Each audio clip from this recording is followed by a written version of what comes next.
So today we are gonna revise the whole syllabus of our subject basic medical sciences. Okay. Let's start from the physiology और I guess कि अगर आप just physiology को cover कर लें तो आपकी anatomy जो है वो automatically cover हो जाएगी apart from skeletal system, और skeletal system जो है उसको हम फिर separately जो है वो देख लेंगे. ठीक है. अभी जस्ट हम इंट्रोडक्शन देखते हैं फिजियोलॉजी का. तो उसमें ये है कि आपका जो इम्पोर्टेंट क्वेश्चंस हैं वो ये हैं कि आपको एनाटॉमी और फिजियोलॉजी इन दोनों की डेफिनेशन जो है ना ये आनी चाहिए. अब एनाटॉमी क्या है? एनाटॉमी जो है it is a branch of medical science, ठीक है, that deals with the study of internal structures. ठीक है, यानी कि जो हमारे इंटरनल स्ट्रक्चर्स हैं उनकी स्टडी को हम क्या कहते हैं? एनाटॉमी कहते हैं. ठीक है. और फिजियोलॉजी क्या है? It is the study of functions of the structures.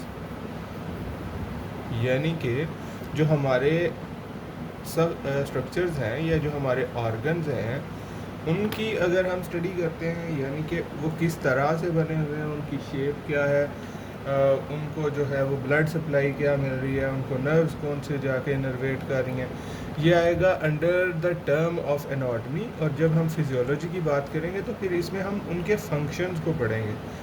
ठीक है. Physiology is the study of functions and mechanism occurring with in living organisms. ठीक है. ये अगर पहली लाइन ही हम जो है वो देखें तो ये हमें बता रही है कि फिजियो क्या होती है. ठीक है. It focuses on how body works. Any how ये हमारे से अनरिलेटेड है. और नेक्स्ट हम देखते हैं सेल मेम्ब्रेन. अच्छा, इससे पहले सेल मेम्ब्रेन से पहले जो हमारा जो फर्स्ट चैप्टर है इसमें आप लोगों ने करना क्या क्या है. नेक्स्ट थिंग इज़ कि आपको सेल जो है ह्यूमन सेल उसकी डेफिनेशन आती हो. ठीक है. और एक क्वेश्चन यहाँ पे जो इम्पोर्टेंट है that is difference between eukaryotes and prokaryotes. Eukaryotes and prokaryotes यानी ऐसे सेल्स जिनमें न्यूक्लियस होता है उनको हम क्या कहते हैं? यूकैरियोट्स. जिनमें नहीं होता उनको क्या कहते हैं? प्रोकैरियोट्स. और सिर्फ न्यूक्लियस नहीं बल्कि न्यूक्लियर मेम्ब्रेन बाउंड ऑर्गेनेलीज, यानी जिस तरह से हमारे पास प्लाज्मा में वो आ जाता है, आप कह लें एंड माइटोकॉन्ड्रिया जो है वो एक न्यूक्लियर मेम्ब्रेन बाउंडेड जो है वो ऑर्गेनेली है, तो वो एब्सेंट होती है इन प्रोकैरियोट्स और प्रेजेंट होती है इन यूकैरियोट्स. ठीक है. तो दो चीज़ों का डिफरेंस आपने लिखना है. वन इज़ के जो न्यूक्लियस है वो एब्सेंट होगा, and the second thing is membrane bound organelles. Membrane bound organelles और इनकी एग्जांपल आपके पास मेम्ब्रेन बाउंड ऑर्गेनेली की कोई एक माइटोकॉन्ड्रिया.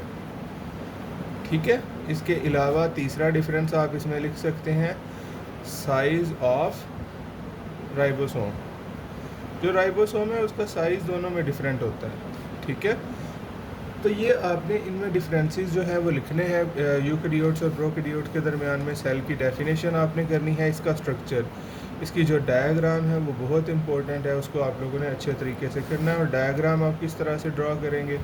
एक सर्कल ड्रॉ कर लें, इसको आप प्लाज्मा मेम्ब्रेन लेबल कर दें, प्लाज्मा मेम्ब्रेन. इसी तरह से सेंटर में एक छोटा सर्कल ड्रॉ करें, इसको आप न्यूक्लियस कह दें. दरमियान में यहाँ पे अब ऑर्गेनेली बनाए एक, इसको गोल्गी अपरेटस कह दें. ठीक है. इसी तरह से एक लंबी सी बनाए और इसको माइटोकॉन्ड्रिया कह दें. ये जो दरमियान में खाली जगह है ये क्या है? ये साइटोप्लाज्म है. ओके. तो इस तरह से आप लोगों ने एक थोड़ी सी ऐसे लाइंस लगा के इनको आप एंडोप्लाज्मिक रेटिकुलम लेबल कर दें. तो ये आपकी सेल की डायग्राम बन गई. यहाँ पे आप इस तरह से दो लगाएं और राइबोसोम्स कह दें. ठीक है. तो ये क्या है? ये आपके पास एक सेल की जो है वो डायग्राम जो है वो तैयार हो जाती है. अब लेट से वो आपसे पूछता है कि इन सब के बारे में या सेल के ऊपर नोट लिखें या सिंपली किसी एक ऑर्गेनेली के ऊपर पूछ लेता है. तो न्यूक्लियस जो है वो nucleus is a organelle present in eukaryotic cell. ठीक है. और कहाँ पे मौजूद होती है? सेंटर ऑफ सेल के अंदर। ये कंट्रोल सेंटर है, इसके अंदर जेनेटिक मटेरियल होता है, स्टोरेज साइट है। जब माइटोसिस होती है तो ये दो हिस्सों में डिवाइड हो जाती है। ठीक है, न्यूक्लियस के बारे में आपने यही लिखना है। न्यूक्लियस की अगर डायग्राम बनानी है तो वो भी सेम है। ऐसे सेंट्रल हमारे पास ये क्या है? न्यूक्लियर मेम्ब्रेन, उसमें थी प्लाज्मा मेम्ब्रेन, यहाँ पे न्यूक्लियर मेम्ब्रेन, और यहाँ पे सेंटर में क्या है? न्यूक्लियोलस है। और ये जो खाली जगह ये साइटोप्लाज्म थी, तो ये क्या है? न्यूक्लियोप्लाज्म है। Okay, so this is the nucleus. अच्छा, इसके अलावा एक क्वेश्चन वो आपसे पूछ सकता है कि डिफरेंस बिटवीन आपकी जो प्लाज्मा मेम्ब्रेन है और सेल मेम्ब्रेन है, सेल वॉल और प्लाज्मा मेम्ब्रेन के दरमियान में डिफरेंस वो आपसे पूछ सकता है। Cell wall and plasma membrane. अच्छा, एक चीज़ आपने याद रखनी है, प्लाज्मा मेम्ब्रेन और सेल मेम्ब्रेन ये एक ही बात है, यानी एक के ही दो नाम हैं। ओके, और जो सेल वॉल है ये डिफरेंट चीज़ है। सेल वॉल जो है ये मेड अप ऑफ सेलुलोज होती है और मौजूद होती है बैक्टीरिया के अंदर, आइदर जो है ये प्लांट्स के अंदर जो है वो मौजूद होती है सेल वॉल। ह्यूमन सेल में सेल वॉल एब्सेंट होती है। जो आउटर मोस्ट बाउंड्री है हमारे सेल्स की, ह्यूमन की, वो है सेल मेम्ब्रेन या फिर प्लाज्मा मेम्ब्रेन। तो अगर आपको एमसीक्यूज आ जाए outer most boundary of human cell is, तो उसमें आपने जो चीज़ या जो राइट ऑप्शन जो आपने टिक करना है वो होगा प्लाज्मा मेम्ब्रेन या फिर सेल मेम्ब्रेन। नेक्स्ट अब हम सेल मेम्ब्रेन को पढ़ते हैं, और cell membrane is also known as plasma membrane. देखो, जो सेल मेम्ब्रेन है इसका दूसरा नाम क्या है? Plasma membrane. It is vital structure in all living cells. ये तमाम सेल्स के लिए, जितने भी हमारे लिविंग सेल्स हैं उनके लिए वाइटल स्ट्रक्चर है। It serves as protective barrier and responsible for regulating what enters and what leave the cells. ठीक है, तो सेल मेम्ब्रेन जो है ये आप लोगों का मोस्ट इम्पोर्टेंट टॉपिक है, इसको आप लोगों ने अच्छे तरीके से कवर करना है। ठीक है, सेल वाला जो चैप्टर है इसमें से आप लोगों को 2-3 शॉर्ट्स या एक लॉन्ग क्वेश्चन जो होता है वो एक्सपेक्टेड होता है। तो इस दफ़ा जो हमारे वो जो फार्मेसी टेक्नीशियन वाले स्टूडेंट्स थे उनको आया हुआ था फंक्शंस ऑफ प्लाज्मा मेम्ब्रेन। ठीक है, तो आपने इसका स्ट्रक्चर भी कर लेना है और इसका फंक्शन भी कर लेना है। स्ट्रक्चर जो है इसका वो कैसा होता है? वो फास्फोलिपिड बाई लेयर होता है इसमें। अब फास्फोलिपिड बाई लेयर से क्या मुराद है? It is the main structural component of membrane with hydrophilic. अच्छा, दो वर्ड्स होते हैं, फिलिक का मतलब होता है लविंग, और फोबिक जहाँ पे वर्ड आएगा उससे मुराद होगा अवे या फियरिंग।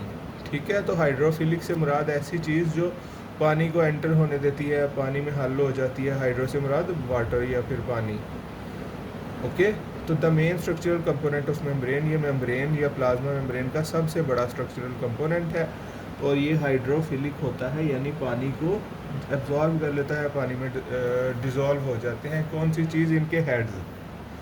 ठीक है, फेसिंग आउटवर्ड जो बाहर की तरफ होते हैं, एंड हाइड्रोफोबिक, और हाइड्रोफोबिक से मुराद वाटर रिपेलिंग, यानी वाटर में जो चीज़ डिज़ोल्व नहीं होती, टेल्स फेसिंग इनवर्ड। अच्छा, इसका जो स्ट्रक्चर आपने ड्रॉ करना है वो इस तरह से आपने बॉल्स बनानी है, दो लाइंस। ठीक है, और इनके साथ फिर आपने टेल्स जो हैं वो अटैच कर देनी है, यानी इस तरह से ऐसे दो लाइंस इनके साथ लगाते जाएं, तो ये आपका किसका स्ट्रक्चर बन जाएगा? प्लाज्मा मेम्ब्रेन का। इसके बाद क्या होता है, इनमें प्रोटीन्स, यानी स्ट्रक्चर के अंदर पहली जो आपने बात करनी है वो फास्फोलिपिड बाई लेयर की, दूसरी आपने किसकी बात करनी है? प्रोटीन की, तीसरी आपने कार्बोहाइड्रेट्स की, और चौथी कोलेस्ट्रॉल की। प्रोटीन्स किस तरह से मौजूद होती हैं? एम्बेडेड इन लिपिड लेयर, यानी इसमें धंसी हुई होती हैं। यानी आप एक केक बेक करें और उसके अंदर आप जब कैंडल डालते हैं तो वो कैंडल को आप एम्बेड कर रहे होते हैं। सिमिलरली जो प्रोटीन है वो भी इनके अंदर फंसी हुई होती हैं या धंसी हुई होती हैं, इस तरह से यहाँ पे मौजूद होती हैं proteins. These protein serves various function, इनके मुख्तलिफ फंक्शन होते हैं, सच एज रिसेप्टर, ये रिसेप्टर के तौर पे काम करती हैं, यानी दूसरे सेल से जो सिग्नल आता है उनको रिसीव करती हैं। कौन सी चीज़? प्रोटीन। ये मौजूद कहाँ पे है? प्लाज्मा मेम्ब्रेन के अंदर।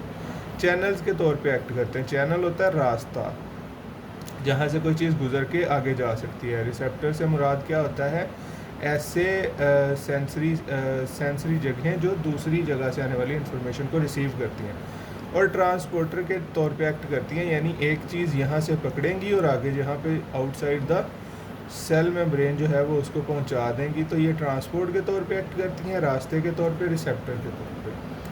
नेक्स्ट हमारे पास है कार्बोहाइड्रेट्स। कार्बोहाइड्रेट्स जो होते हैं वो अटैच हुए होते हैं प्रोटीन के साथ और लिपिड या फिर लिपिड के साथ। They play roles in cell recognition. ये किस में रोल प्ले करते हैं? सेल रिकॉग्निशन में, यानी किसी भी सेल को पहचानने में, रिकॉग्नाइज करने में, और कम्युनिकेशन में, यानी एक सेल दूसरे सेल से जो कम्युनिकेट कर रहा होता है वो किस चीज़ के थ्रू कर रहा होता है?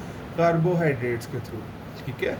नेक्स्ट हमारे पास चौथा कंपोनेंट जो आता है वो आता है कोलेस्ट्रॉल, और ये क्या करता है? स्टेबलाइज करता है मेम्ब्रेन को, यानी उसको स्टेबल रखता है, उसको मजबूत रखता है, मेंटेनिंग इट्स फ्लूइडिटी, और इसकी जो फ्लूइडिटी है उसको भी मेंटेन रखता है, यानी एबिलिटी टू फ्लो जो है उसको मेंटेन रखता है। नेक्स्ट हमारे पास, अच्छा ये शॉर्ट क्वेश्चन था, write a note on structure of cell membrane, या राइट अ नोट ऑन, अगर प्लाज्मा मेम्ब्रेन आ जाए तब भी आपने इसके स्ट्रक्चर और फंक्शंस लिखने हैं। अब फंक्शन क्या है? Selective permeability. सिलेक्टिव परमिएबिलिटी से मुराद है कि ये कुछ चीज़ों को गुजरने देगी और कुछ को नहीं गुजरने देगी। परमिएबल होना यानी परमिशन देना, सिलेक्टिव से मुराद कुछ को देना और कुछ को ना देना, यानी कंप्लीट परमिएबल नहीं है बल्कि सिलेक्टिव है। The cell membrane controls the passage of the substances in and out of the cell, यानी ये जितने भी सब्सटेंसेस सेल के अंदर जाते हैं और जितने बाहर आते हैं उनको कंट्रोल करती है। यहाँ तक इसको काफ़ी है। उसके बाद ट्रांसपोर्ट मैकेनिज़्म जो है वो किस किस तरह से होता है। अच्छा ये सेपरेट क्वेश्चन आपको आ सकता है, मैं इसको हाईलाइट कर दूँ कि जो ट्रांसपोर्ट मैकेनिज़्म है इनके ऊपर सेपरेट क्वेश्चन वो पूछ लेता है, यानी वो आपसे पूछ सकता है what is passive transport, what is active transport and what is osmosis. ठीक है, ये डेफिनेशन वो सेपरेट पूछ लेता है। Difference between passive and active transport. Passive transport क्या है? Movement of substances down there concentration gradient. अच्छा ये बेटा एक बात समझ लें, कंसंट्रेशन ग्रेडियंट होता क्या है? यानी कि जो एक जगह एरिया ऑफ हायर कंसंट्रेशन से एरिया ऑफ लोअर कंसंट्रेशन की तरफ जो मूवमेंट होती है इसको हम कहते हैं डाउन द ग्रेडियंट, यानी हाई से लो की तरफ। ठीक है, और अप द कंसंट्रेशन ग्रेडियंट क्या होगा? लो से हाई की तरफ। तो movement of substances down there concentration gradient without energy expenditure. ठीक है, जब भी ज़्यादा कंसंट्रेशन से लो कंसंट्रेशन की तरफ कोई भी चीज़ आएगी तो उसमें क्या होगा? एनर्जी यूज़ नहीं होगी। ठीक है, इसमें एग्जांपल क्या आ जाती है? डिफ्यूजन, यानी अगर डिफ्यूजन की डेफिनेशन आए तब भी आपने यही लिखनी है। फैसिलिटेटेड डिफ्यूजन किया है तब भी यही, और अगर ऑस्मोसिस किया है तो इसमें सिर्फ आपने मूवमेंट ऑफ वाटर कर देना है। ठीक है, movement of water down the concentration gradient without energy expenditure, इसको हम पैसिव ट्रांसपोर्ट कहते हैं, और सॉरी ऑस्मोसिस कहते हैं। और अगर मूवमेंट ऑफ सब्सटेंसेस लिख देंगे तो फिर ये पैसिव ट्रांसपोर्ट की एग्जांपल हो जाएगी। Next is active transport. तो पैसिव और एक्टिव में क्या डिफरेंस है? पैसिव में तो ऐसे है कि कोई एनर्जी यूज़ नहीं हुई, लेकिन एक्टिव में जो है वो होती है। तो movement of substances against the concentration gradient, अब इसमें अगेंस्ट जा रही है यानी लो से हाई की तरफ जा रही है, यहाँ से उठ के कोई चीज़ इधर जा रही है, रिक्वायरिंग एनर्जी, इसके लिए एटीपी की ज़रूरत होती है। This include pumps like sodium potassium pump. ठीक है, अच्छा अगर आप फंक्शंस लिख रहे हैं ना तो फिर ट्रांसपोर्ट मैकेनिज्म लिखने की ज़रूरत नहीं है, फिर आप सिलेक्टिव परमिएबिलिटी लिखें और दूसरा फंक्शन आप क्या लिख दें? सेल कम्युनिकेशन का। लेकिन ये सेपरेट वो डेफिनेशन आपसे पूछ सकता है, तो इसलिए मैंने इंक्लूड किया था इसको। नाउ सेल कम्युनिकेशन से क्या मुराद है? कम्युनिकेशन होता है राब्ता करना। ठीक है, जैसे व्हाट्सएप से या हम लोग टेक्स्ट से कम्युनिकेट करते हैं या कॉल पे कर लेते हैं, तो उसी तरीके से सेल्स भी आपस में कम्युनिकेट करते हैं। तो द मेम्ब्रेन प्रोटीन, जो हमारी मेम्ब्रेन के ऊपर प्रोटीन होती है, एक्ट एज रिसेप्टर, ये रिसेप्टर के तौर पे एक्ट करती है फॉर सिग्नलिंग मॉलिक्यूल्स, बहुत सारे मॉलिक्यूल्स को सिग्नल्स करने के लिए। यहाँ तक आपने इसको लिख लेना। ठीक है, तो जब ये सिग्नल करेगी तो इससे क्या होगा कि जो सेल्स हैं उनकी आपस में कम्युनिकेशन होगी। Moving on to our next topic, और अब हम देखते हैं एंडोसाइटोसिस या इंजेक्शन ऑफ सेल। अच्छा यहाँ पे ना एक क्वेश्चन आया था लास्ट टाइम के लिए आई गेस, और या फिर उससे पहले, और उसमें उन्होंने पूछा था क्वेश्चन उन्होंने इस तरह से पूछ लिया था, metabolism at cellular level, sorry metabolism नहीं था, डाइजेशन था। ठीक है, कि सेल्स जो हैं वो डाइजेस्ट किस तरह से करते हैं, डाइजेशन एट सेलुलर लेवल, यानी सेल्स के लेवल के ऊपर डाइजेशन जो थी वो किस तरीके से होती है। ठीक है, endocytosis it is the process by which cell engulfs the substances, जो सेल होता है वो इंगल्फ करता है किसी भी सब्सटेंस को from the extra cellular environment. दो इन्वायरमेंट हैं, ये इंट्रा सेलुलर है यानी सेल के अंदर, और ये क्या है, ये एक्स्ट्रा सेलुलर है। तो movement endocytosis the process by which cell engulf substances from extra cellular environment and bring them inside the cell, और सेल को अंदर लेके आता है। टाइप्स ऑफ एंडोसाइटोसिस में देखें अगर हम, तो सबसे पहली टाइप है फैगोसाइटोसिस, दूसरी है पिनोसाइटोसिस। तो उसमें यही लिखना था डाइजेशन एट सेलुलर लेवल के अंदर, और बच्चे कंफ्यूज हो गए हुए थे कि पता नहीं हमसे सवाल जो है वो आउटसाइड द बुक जो है वो आ गया हुआ है। तो उसमें आपने एंडोसाइटोसिस ही लिखना है। ठीक है, याद रखना है ये डाइजेशन ही है सेल के लेवल के ऊपर। इसके बाद रिसेप्टर मीडिएटेड एंडोसाइटोसिस होती है, लेकिन ये लीस्ट इंपॉर्टेंट है, इसको आप छोड़ भी सकते हैं। फैगोसाइटोसिस में क्या होगा, cell eating, it involve cell engulfing large particle, cell जो होता है वो लार्ज पार्टिकल को अपने अंदर ले जाता है, सच एज डेबरी, बहुत सारे डेबरी को, या फिर पैथोजेंस को। पैथोजेंस क्या होते हैं, डिजीज़ कॉजिंग माइक्रो ऑर्गेनिज्म, ऐसे जरासीम जो हमें बीमारियां लगाते हैं। तो इनको जब सेल अंदर ले जाता है तो ये क्या हो जाती है, फैगोसाइटोसिस हो जाती है। It is performed mainly by specialised cell like macrophages and neutrophils. ठीक है, नेक्स्ट इज़ पिनोसाइटोसिस, और ये सेल ड्रिंकिंग है। इसमें क्या करेगा, Uptake of extra cellular fluid, यानी सेल्स के बाहर जो पानी है उसको, एंड डिजॉल्व सोल्यूट्स, और जो उसमें सोल्यूट्स या फिर जो सोल्यूट्स हल हुए हुए हैं उनको अंदर ले जाएगा। The non selective process used by most cells, इसको ज़्यादातर सेल्स यूज करते हैं। इसके बाद इसका प्रोसेस है कि ये होता कैसे है। तो cell membrane forms a pocket, इसकी ना आप लोग डेफिनेशंस कर लें, वही इनफ है, प्रोसेस को आप स्किप करवाएं। नेक्स्ट अब आ जाता है difference between mitosis and meiosis. अच्छा, अब आप लोगों ने ना क्या करना है कि इसकी जो स्टेजेस हैं ना उनके नाम याद कर लेने हैं। माइटोसिस की जो स्टेज है उसमें प्रोफेज है, मेटाफेज है, एनाफेज है और टीलोफेज है। ठीक है, 4 फेजेस। अच्छा, इसके अलावा माइटोसिस जो है it is the process by which somatic cells, ठीक है, जो आपके सोमैटिक सेल्स होंगे वो डिवाइड करेंगे into 2 genetically identical daughter cells. देखो, अगर एक सेल है उसमें 46 क्रोमोसोम्स हैं और उससे 2 सेल्स बन रहे हैं बिल्कुल आइडेंटिकल, ठीक है, 46, तो ये through the process of mitosis हो रहा है। ठीक है, माइटोसिस क्या है, इट इज़ द प्रोसेस, ठीक है, through which a cell divides into genetically identical 2 cells. ठीक है, अगर वो 2 जेनेटिकली आइडेंटिकल सेल्स में डिवाइड हो रहा है तो it can be termed as mitosis. ठीक है, स्टेजेस ऑफ माइटोसिस की आपने हेडिंग देनी है और उसमें आपने नेम लिख देने हैं, प्रोफेज, मेटाफेज, एनाफेज और टीलोफेज। ठीक है, मोस्टली ये शॉर्ट क्वेश्चन आता है आपको। इसके बाद है म्योसिस। हमारी बॉडी के जितने भी सेल्स हैं उनमें कौन सा प्रोसेस हो रहा होता है, उनमें हो रही होती है माइटोसिस। लेकिन जो जर्म सेल्स हैं या गमीट्स हैं, यानी जो स्पर्म और एग हैं, उनके अंदर सिर्फ होती है म्योसिस। ठीक है, क्योंकि उनमें 23 क्रोमोसोम्स होते हैं और हमारी बॉडी के तमाम सेल्स में 46 क्रोमोसोम्स होते हैं। तो meiosis is a specialised form of cell division, ये सेल डिवीजन की एक स्पेशल फॉर्म है that reduces chromosome number by half, जो क्रोमोसोम नंबर को आधा कर देती है। यानी अगर किसी में 46 हैं तो उसमें कितने रह जाएंगे, 23। प्रोड्यूसिंग गैमेट्स, उससे क्या बनते हैं, गैमेट्स बनते हैं, जैसे स्पर्म और एग है फॉर सेक्सुअल रिप्रोडक्शन, जो सेक्सुअल रिप्रोडक्शन होती है उसमें। ठीक है, और इसका मकसद ये होता है कि जब स्पर्म और एग मिल के तो क्रोमोसोम वो बनाएंगे ज़ाइगोट, तो क्या होगा कि इसके 23 क्रोमोसोम आएंगे और इसके 23 आएंगे, तो एट द एंड क्या बन जाएगा, 46 क्रोमोसोम बन जाएंगे।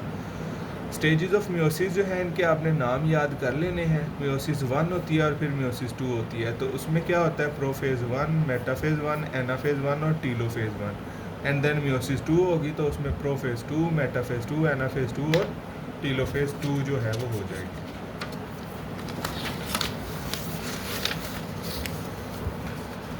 अच्छा, इसके बाद आ जाता है हमारे पास टॉपिक टिश्यूज़ का। टिश्यूज़ में से वो आपको जनरली जो है वो कंपैरिजन पूछ रहा होता है, अदरवाइज़ वो किसी एक टिश्यू के ऊपर आपसे नोट पूछ लेता है। तो आपने क्या करना है, आपने इनको अच्छे तरीके से याद करना है, बाय कंपैरिजन भी और वैसे भी। अब सबसे पहला जो टिश्यू है, हमारे टिश्यू होते क्या हैं, tissue are group of cells, यानी कि ये कुछ भी नहीं है बल्कि सेल्स का एक ग्रुप है। यानी कुछ सेल्स हैं जो इकट्ठे होकर उन्होंने एक ग्रुप बना लिया हुआ है, that have similar structures and function, जिसका जो है वो एक जैसे स्ट्रक्चर और फंक्शंस जो हैं वो मौजूद होते हैं। यानी उनके जो सेल्स इकट्ठे हुए हैं उनका स्ट्रक्चर भी एक जैसा है और फंक्शन भी एक जैसा है। तो यहाँ पे हमारे पास 4 टाइप्स हैं इनकी टिश्यूज़ की। तो हमारी बॉडी के अंदर बिलियंस ऑफ सेल्स हैं, लेकिन जो हमारे पास टिश्यूज़ हैं वो कितने होते हैं, 4 तरह के। सबसे पहला है एपिथेलियल टिश्यू। ठीक है, इसका स्ट्रक्चर क्या है, इसका फंक्शन क्या है। Epithelial tissue consist of tightly packed cell. अच्छा, ये ना अभी इसके लिए 2 चीज़ें इसमें याद करनी है आपने। That forms the protective layer, ये क्या करती है, प्रोटेक्टिव लेयर बनाते हैं। ठीक है, किसके around the protective layer around the organs. ठीक है, जो हमारे ऑर्गन्स होते हैं उनके around. They are avascular, इनके अंदर कोई भी ब्लड वेसल नहीं होती। They have high regenerative capacity, regenerate होना, दोबारा से बनना, तो ये बहुत जल्दी दोबारा से बन जाते हैं। फंक्शन देखें इनका, तो प्रोटेक्शन है, एब्जॉर्प्शन है, सेक्रीशन है और फिल्ट्रेशन है। ठीक है, अब अगर वो सेपरेटली आपको फंक्शंस पूछ ले तो आपने ये 4 फंक्शन जो हैं वो लिख देने हैं। अगर वो आपसे इनका स्ट्रक्चर पूछ ले तो आपने ये वाला स्ट्रक्चर लिख लेना है। ठीक है, और अगर वो आपसे लॉन्ग क्वेश्चन पूछे तो फिर आपने इसको सारा लिखना है। ठीक है, एपिथेलियल क्वेश्चन के ऊपर अगर लॉन्ग आता है तो वो 3 मार्क्स का होगा और इतना काफ़ी है। नेक्स्ट अब हम इसकी टाइप्स पे जाते हैं और टाइप्स में आपने सिर्फ नाम याद कर लेने हैं। स्क्वेमस एपिथेलियम है, क्यूबाइडल है, कोलमनर एपिथेलियम है और ट्रांजिशनल एपिथेलियम है। ठीक है, स्क्वेमस एपिथेलियम जो है वो कहाँ पे होती है, ये ब्लड वेसल्स के अराउंड। क्यूबाइडल जो है वो कहाँ पे होती है, ग्लैंड्स के अराउंड। ठीक है, ग्लैंड्स जैसे पिट्यूटरी वगैरह। जो कोलमनर एपिथेलियम है ये हमारी इंटेस्टाइन्स, स्टमक के अंदर होती है। और ट्रांजिशनल एपिथेलियम जो होती है ये कहाँ पे, ब्लैडर के अंदर, यूरिनरी ब्लैडर के अंदर। ठीक है,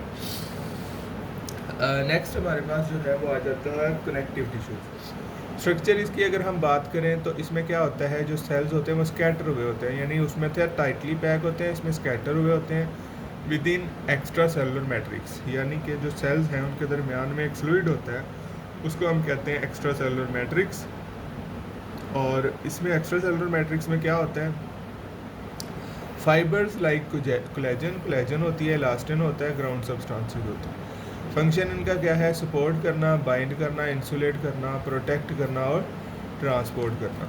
टाइप्स इसकी अगर हम बात करें तो लूज कनेक्टिव टिश्यूज़ हैं। ठीक है, और जो है हमारे पास डेंस कनेक्टिव टिश्यूज़ हैं, कार्टिलेज है, बोन है, ब्लड है।